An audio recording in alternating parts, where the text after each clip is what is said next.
Javlon, hech o'ylab ko'rganmisan, pensiyaga chiqsak qancha pensiya olishimiz mumkin? Dilnoza, bizga qancha pensiya chiqishi u yoqda tursin, men hattoki pensiya qanday hisoblanishini ham bilmayman. Men esa bilaman. Bu juda oddiy. Pensiya maxsus formula asosida hisoblanadi. Kel, senga buni tushuntirib beraman.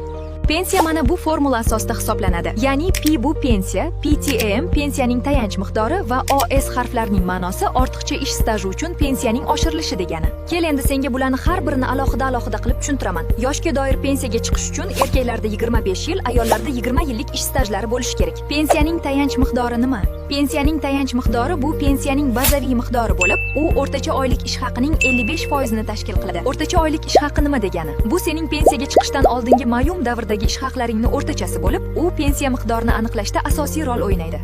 Tushunarli qilib aytganda, pensiya hisoblanganda qancha yil ishlaganing va qancha ish haqi olganing inobatga olinadi. Ana shu ish haqlaring asosida o'rtacha oylik ish haqing hisoblab chiqariladi. O'rtacha oylik ish haqlarini aniqlashda sening oxirgi 10 yillik mehnat faoliyatingdagi eng yaxshi ketma-ket 5 yillik ish haqlaring inobatga olinadi. Bunda pensiya hisoblash bazaviy miqdorining 12 baravari, ya'ni bugungi kunda 5.652 ming so'mgacha ish haqi inobatga olinadi. Lekin deylik 5 yil oldingi ish haqlari kam bo'ladi-ku, undan keyin ish haqlari yilma-yil oshgan. Pensiya hisoblashda o'sha kam oylikdan hisoblanadimi? Yo'q. Avvalgi yillardagi ish haqlari ish haqining oshish koeffitsiyentlarini inobatga olgan holda zamonaviylashtiriladi, ya'ni bugungi kundagi qiymati hisoblanadi. Baribir yaxshi tushunmadim.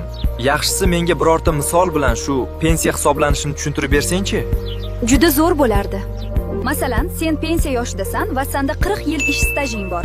O'rtacha ish haqing miqdori 4,5 million so'm. Seni pensiyang quyidagicha hisoblanadi. 4,5 million so'mni yuqorida aytib o'tganimdek 55% 2.475 ming so'mni tashkil qilib, bu sening pensiyangning bazaviy miqdori hisoblanadi. Talab qilingan ish staji erkaklar uchun 25 yil ekanligini hisobga olsak, senda qo'shimcha 15 yil ish staji bor.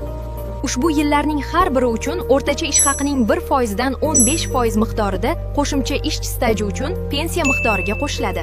Ya'ni 4,5 million so'mning 15% 675 ming so'm bo'lib, ushbu miqdor qo'shimcha ravishda pensiyangga qo'shib hisoblanadi. Kel, endi jami pensiya miqdoringni hisoblab ko'ramiz. 2.475 ming so'mga 675 ming so'mni qo'shamiz va sening jami pensiyang miqdori 3.150 ming so'mni tashkil qiladi. Ko'rib turibsanki, pensiya miqdoring qancha chiqishi faqat o'zingga bog'liq. Agar ish stajing ko'p bo'lsa, oylik maoshing rasmiy bo'lsa, pensiya ham shunga yarasha ko'proq chiqadi. Katta rahmat Dilnoza. Juda kerakli ma'lumotlarni berding. Har bir inson pensiyaga yoshligidanoq tayyorgarlik ko'rishi kerakligini juda yaxshi tushunib oldim.